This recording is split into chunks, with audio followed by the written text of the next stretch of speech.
নির্বাহী পরিষদের সম্মানিত অর্থ সম্পাদক জনাব মোহাম্মদ আব্দুল হান্নান,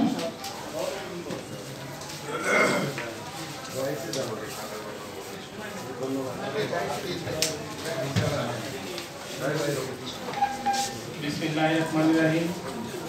অধ্যক্ষ সম্মানিত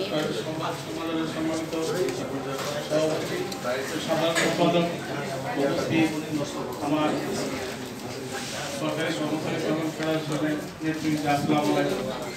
আমি আপনাদের সাথে একাত্মতা প্রকাশ করে আমি আমার বক্তব্য শেষ করছি।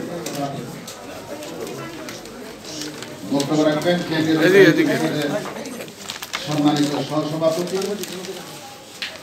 আমাদের শ্রদ্ধাভাজন আপা জনাব তাহুরা খানম।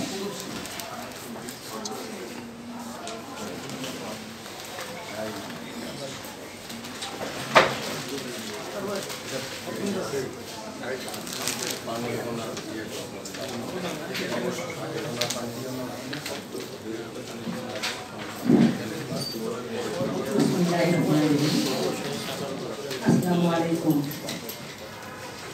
আজকের এই সংবাদ সম্মেলনে সম্মানিত সভাপতি, সম্মানিত সাধারণ সম্পাদক, ঢাকা মহানগরী সম্মানিত সাধারণ সম্পাদক সহ বিভিন্ন দপ্তর পরিদপ্তরের সকল নেতৃবৃন্দ, বাংলাদেশ কর্মচারী কল্যাণ ফেডারেশনের যে উদ্দেশ্য সেই সাথে স্বাগত সবিনয়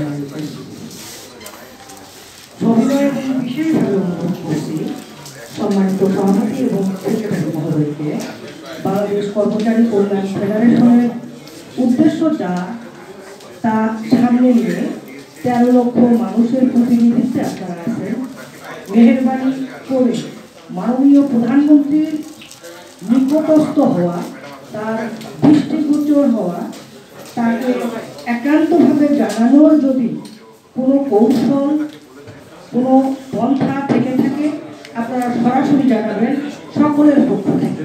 যেহেতু আমরা নির্যাতিত, নিপীড়িত, এটা বলার অবকাশ নেই। এই বলে আমি আমার সংক্ষিপ্ত বক্তব্য এখানেই শেষ করছি। জয় বাংলা, জয় বঙ্গবন্ধু।